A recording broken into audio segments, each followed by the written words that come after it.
네, 반갑습니다. penguin상입니다. 어제 영상에 대해서 댓글을 정말 감사하게도 칭찬을 많이 달아주셨더라고요. 그래서 감사하다는 말 드리면서 시작하도록 하겠습니다. 우선 오늘의 장세를 정리드리고 그 이후에 코인 분석을 드리도록 하겠습니다.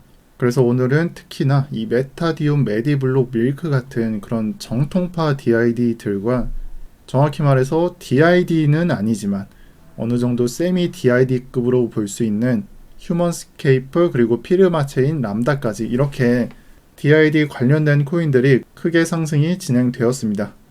이 부분은 쉽게 말해서 백신 여건 선정으로 인해서 호재로 작용해서 여러 코인이 상승이 나왔다 이렇게 기억을 해주시면 되고요. 그리고 여기에 더해서 이 NFT와 카카오 코인 쪽이 점점 조금씩 반등이 진행되면서 픽셀과 디카르고 같은 코인들이 이전의 하락분을 모두 채우거나 절반 정도 메꾸면서 반등이 진행되고 있는 상태입니다. 그리고 이뿐만 아니라 여기에 추가로 오늘은 이 김치코인이라고 적혀져 있는 원화코인 쪽으로 대금이 일부 순환이 되었습니다. 자, 그래서 지금 시간이 새벽 시간이고 업로드 시간도 새벽 시간이 될 것 같은데 지금 현재 진행되고 있는 코인들 중에서 대표격으로 김치코인이 뭐가 있냐 묻는다면 여기 보이시는 톤이 있고 코박이 있고 그리고 헌트 그리고 밑으로 내려보면은 12ships까지 이렇게 있습니다. 그리고 지금 불러드린 코인들 외에도 이외에도 엄청 많은 코인들이 김치코인에 해당하니까 참고해 주시길 바라고요. 여기에 보이시는 썸씽도 김치코인에 해당합니다. 그래서 원화코인 또는 김치코인이 뭐냐 이렇게 궁금해 하시는 분들도 있으실 텐데 제가 말하는 김치코인이라는 것은 주로 거래가 되는 거래소가 이 업비트 또는 빗썸인 경우에 해당합니다. 그래서 거래 대금이 만약에 뭐 스토리지가 있다. 근데 이 스토리지가 업비트나 빗썸에서 거래 대금상 60%, 70%를 한국 거래소에서 거래가 된다. 이런 경우에는 원화코인에 해당하고요. 근데 이 수치가 100%에 가깝게 진행이 된다. 진행이 되고 있다. 이런 경우에는 순도가 높은 원화코인 또는 김치코인으로서 취급을 해주시면 됩니다. 근데 이게 정말 중요한 이유는 제가 항상 강조를 드리듯이 이 잡코인의 경우에는 계속해서 순환을 한다. 그리고 이 순환을 함으로 인해서 상승이 진행된다라고 말씀을 드려왔습니다. 자, 그러면 여기서 거래대금이 이 100억쯤 들어왔을 때 상승이 높은 코인에 대해서 생각을 해본다면 이미 상승이 많이 진행된 이 세 가지 메타에 대해서는 그다지 상승이 진행되지 않을 것 같습니다. 근데 이와 별개로 이 김치코인을 보게 되면은 김치코인의 경우에는 시총이 낮고 상승 전 거래 대금이 크지 않은 상태라서 쉽게 상승하는 모든 조건을 갖고 있으니까 10% 상승이 나올 게 50%까지도 상승이 나옵니다.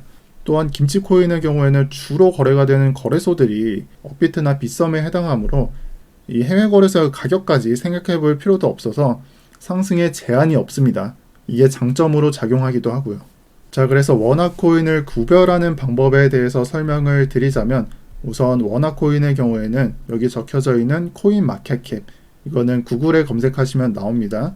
이 사이트에서 오른쪽 위에 이 검색을 클릭하신 다음에 내가 찾고자 하는 코인 그 코인의 영어명을 적어주시면 됩니다. 아까 봤었던 코박 토큰을 한번 검색해 보겠습니다. 코박은 CPK를 검색하시면 되죠. 그래서 클릭을 하게 된다면 이 코박의 정보를 알 수 있고 밑으로 내려보면은 시장 마켓 탭이 나옵니다. 이것을 클릭해 봤을 때 이 코박 토큰이 어느 거래소에서 주로 거래가 되고 있는지 이 거래량을 통해서 알 수가 있습니다.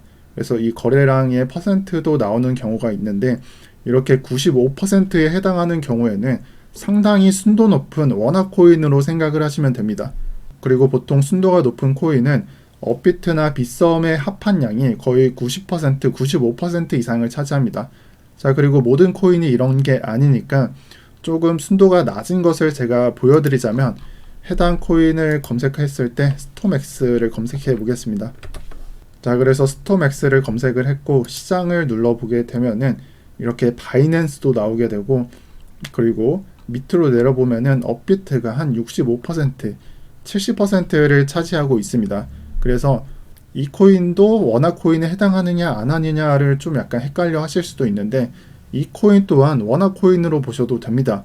보통 이런 코인의 펌핑이 나오면은 이 거래량이 더 많아지면서 이 거래량을 압살하기도 하고요. 거의 영향이 없는 상태로 만들어 주기도 합니다. 그리고 보통 바이낸스와 코인베이스 이렇게 업비트와 동시 상장이 되어 있는 경우에는 대부분 이러한 양상을 띠게 되니까 이것을 반드시 기억을 해주시고요. 다만 제가 여기서 말씀드리고 싶은 건 이러한 것을 가르쳐 드리는 이유에 대해서 한 번은 말씀을 드려야 할 것 같은데, 여러분들이 이 영상을 보면서 단순히 원화코인을 찾는 방법에 대해서 배우는 게 아니라 여러분들이 이러한 것을 배우셨다면 항상 강조드리듯이 잡코인은 순환으로서 이루어진다는 전제를 아실 겁니다. 이번 원화 상세에도 똑같죠. 또 한 번 순환이 될 거라는 걸 여러분들은 알 수가 있습니다. 그때 돼서 늦게나마 매수하는 게 아니라 여러분들은 지금부터 준비를 하신다면 이 앞으로 장세에 대해서 손해보다 수익에 가까운 포트폴리오를 준비할 수가 있게 되는 겁니다.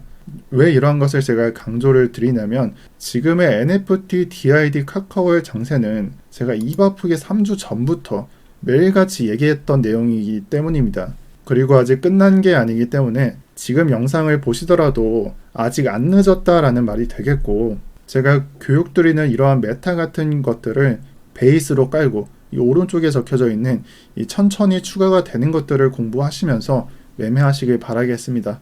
그리고 그런 의미에서 오늘은 DID지만 사실 여러분들 포트폴리오에는 이 NFT나 이 IPFS 같은 코인들이 몇 가지는 들고 있으셔야 합니다.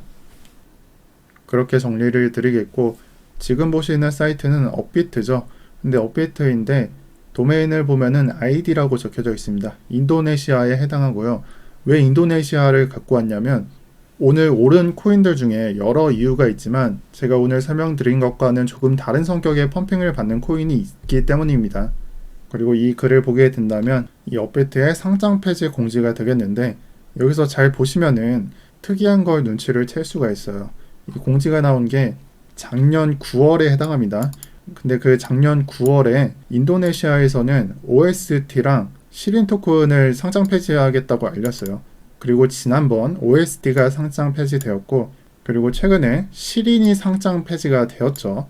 그렇다면 여기서 합리적인 의심을 해볼 수가 있습니다. 그렇다면 여기 남아있는 코인들 또한 똑같은 절차를 밟을 수 있게 된다는 건데, 여기서 원화로 거래 가능한 엔도르가 있죠. 이 엔도르 또한 상장 폐지 절차를 밟을 가능성에 대해서 사람들은 생각을 해볼 수 있고, 여기서 업비트 상장 폐지 절차가 특이하죠. 첫 번째로 투자 유의를 주고 입출금을 막은 상태에서 가두리를 칩니다. 이렇게 되면 거의 100% 상승이 나온다는 걸 여러분들은 잘 아실 거예요. 시린이 그랬었죠. 그래서 이 투자 유입인 기대치로 인해서 현재 엔도르가 아직 투자 유의도 뜨지도 않았는데 50% 상승이 이틀 동안 진행이 되었습니다. 그래서 도대체 엔도르가 왜 오르는 거지? 라고 생각을 하시는 분들은 이걸 보시고 이해를 하시면 좋습니다.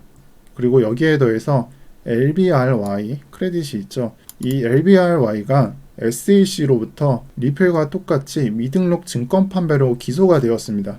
이에 대해 업비트는 내부 기존을 확인해보고 조치를 취하겠다라고 알렸습니다. 이것도 투자 유입임을 기대할 수 있는 소재죠. 그렇긴 한데 이미 LBRY 차트가 선 반영되어 있는 요소가 많고 아무도 팔고 있지 않은 상태라서 크게 내려가고 있지는 않습니다. 좀 아래꼬리는 발견되긴 하는데 큰 조정은 안 나오고 큰 상승도 안 나왔습니다. 하지만 이 LBRY 또한 유입임 기대 종목이라는 것까지 말씀드리겠습니다. 이번 달에는 이 두 개를 잘 기억해 두시길 바라겠고요. 자, 그래서 영상 마지막으로는 비트코인 차트 분석해드리면서 영상 마치도록 하겠습니다. 현재 보시는 차트가 이 비트코인 도미넌스의 일봉 차트입니다. 우선 가장 앞서 보셔야 할 것은 현재 도미넌스가 59% 아래로 향하고 있다. 그리고 이 말은 앞으로 이제 잡코인 말고도 뭐 준메이저부터 메이저까지 알트 상승이 같이 나올 것이다 라는 것을 알 수 있습니다. 저는 준메이저는 이미 시작했다고 여러 번 말씀을 드렸습니다. 이건 네오코인을 보시면 알 수 있습니다. 또 여기서 한 가지 의심을 할 수 있는 게 도미넌스가 하락하는 게 무조건 알트 쪽으로 향하지는 않는다 라고 생각을 하실 수가 있는데, 그런 의미에서 테더 도미넌스까지 같이 보게 된다면 이 테더 도미넌스 또한 25일, 26일부터 도미넌스를 계속해서 빼고 있습니다. 이 내려가는 두 차트, 이 두 개로 알 수 있는 것은 비트코인의 도미넌스가 어디론가 향했고 테더의 도미넌스가 어디론가 향했다는 걸 알 수 있습니다. 그렇다면 답은 알트가 되겠습니다. 이 도미넌스가 마이너가 됐든 메이저가 됐든 계속해서 알트 쪽으로 돈이 들어가고 있습니다. 그래서 상승이 안 나올 이유가 전혀 없다라는 게 되겠고, 이에 따라서 앞으로는 도미넌스의 방향 전환이 없는 이상 한 달 동안 이렇게 유지가 됐었던 알트 반등장 또는 알트 상승장이 계속 될 것이다 라고 생각을 하시면 됩니다. 그리고 여기에 더해서 현재는 잡코인만 상승을 했지만 이제는 이 메이저와 준메이저 이러한 코인들도 기대해 볼만 하니까 천천히 준비할 시간이다 라고 제가 설명을 드리겠습니다. 그리고 이 도미넌스 하락의 목표치는 이 아래선에 해당하는 57%라는 점을 강조를 드리겠습니다. 자, 그리고 비트코인의 차트를 주봉으로 보겠습니다.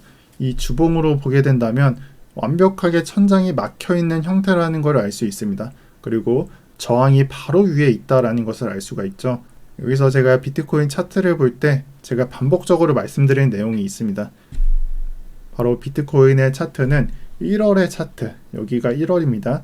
이 1월의 차트와 매우 비슷하다라고 말씀을 드렸었고 현재까지도 똑같이 실현되는 중입니다.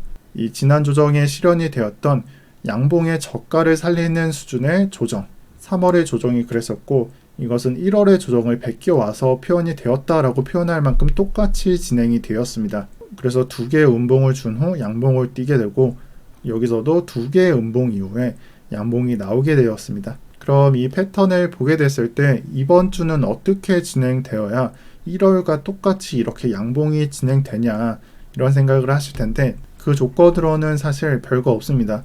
이번 주까지 이번 주봉을 양봉을 지켜내고 다음 봉을 주게 되었을 때, 그러니까 양봉으로 마감을 하게 되었을 때 이렇게 연속으로 상승한 위치가 나올 수도 있다라는 게 되겠죠. 그런 의미에서 이번 주봉만큼은 양봉으로 마감을 한다면 이 다음 주는 비트코인의 가격을 기대해 보셔도 좋을 것이다 라고 정리를 해 드리겠습니다.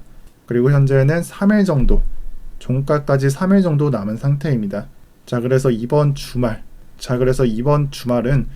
위에도 저항이 있고 이 밑에도 지지가 있으니까 큰 가격 변동은 점치지 않은 상태에서 남은 3일을 준비하시면 됩니다.